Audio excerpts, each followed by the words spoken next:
Brother, let's talk. You think being the good guy is the key, don't you?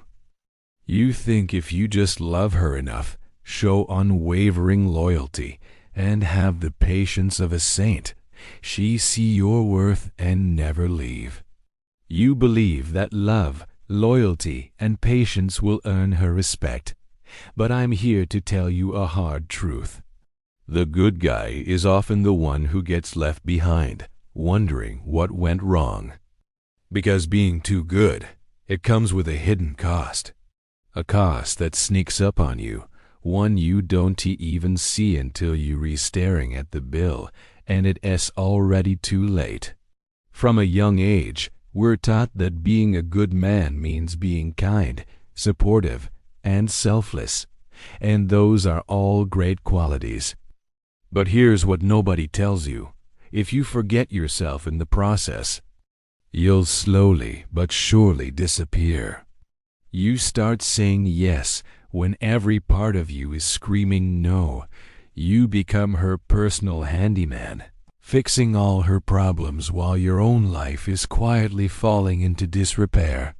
You dedicate yourself to making her happy, while you're silently falling apart inside. You see, playing the good guy feels noble. It feels righteous. But if we're being honest, it's often rooted in fear. A deep-seated fear of rejection, a fear of creating conflict, and the biggest fear of all, the fear of losing her. So you keep giving and giving and giving, hoping that one day she have this grand epiphany and finally see your incredible worth.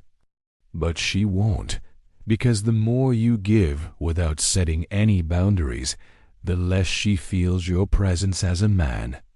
You become a resource, not a partner. Think about the beginning. At first, she probably loved how kind you were. She was drawn to how available you always seemed to be, how you dropped everything for her. But over time, something shifted. The spark started to fade. And it's not because you changed. That's the tragic irony. It's because you never made her feel your edges. You never showed her where you ended, and she began. A man without boundaries, without a strong sense of self, loses his polarity. He loses that masculine-feminine tension that creates attraction. You became predictable, safe, comfortable.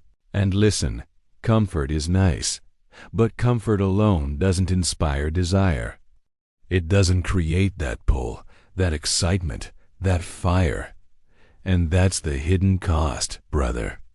The very moment you trade your masculine edge for her approval, you stop being her partner and start being her emotional safety net. You become her placeholder, and you'll fill that role perfectly until one day she hits you with those soul-crushing words, "I love you, but I'm not in love with you anymore." Every single time you say, "It's fine," when it's not fine. Every time you swallow your truth just to keep the peace, you're adding to your own emotional debt.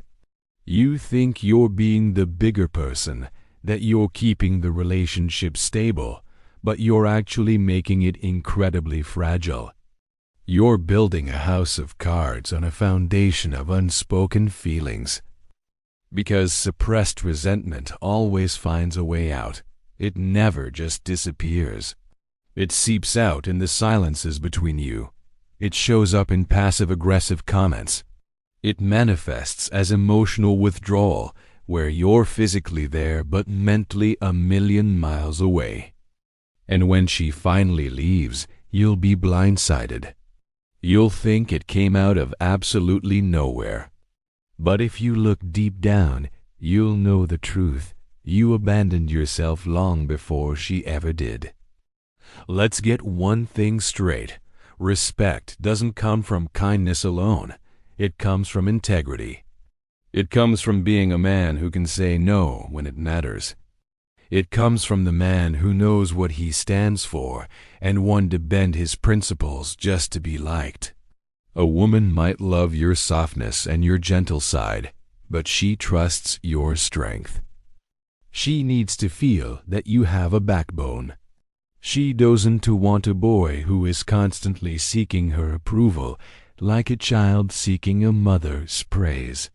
She wants a man who can stand with her as an equal, not beneath her.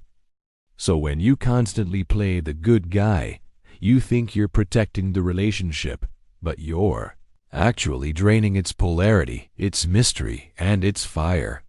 You're slowly turning a vibrant flame into a dull, lukewarm ember. Eventually, you'll reach a point where being good doesn't feel good anymore.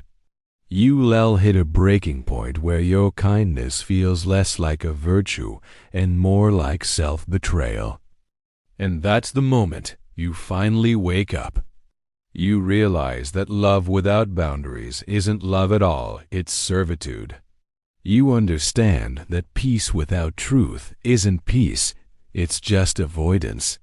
It's a temporary ceasefire in a war you're waging against yourself. Brother, the masculine energy within you isn't meant to be endlessly accommodating.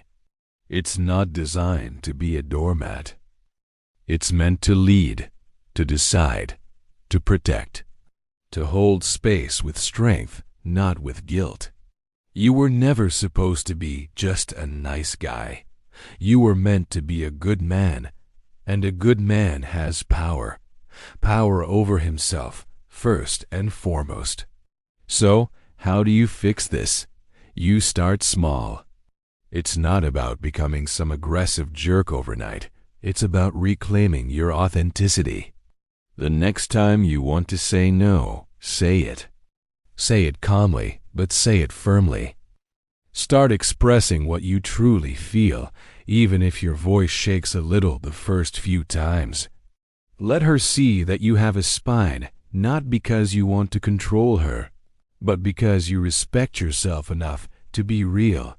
When you stop trying to be the perfect, agreeable partner, you become authentic, and authenticity is magnetic. It's irresistible. That's when she starts to look at you differently. That's when you'll see the desire return to her eyes. Not because you changed asterisk for asterisk her, but because you finally remembered yourself. You reconnected with the man you were meant to be. Brother, being a good guy is easy. Anyone can be agreeable. But being a true man, that's rare. And in love and in life, the man who stays true to himself is the one who never has to worry about becoming invisible again. Thanks for watching. If this resonated with you, hit that like button and subscribe for more content that helps you become the strongest version of yourself. See you in the next one.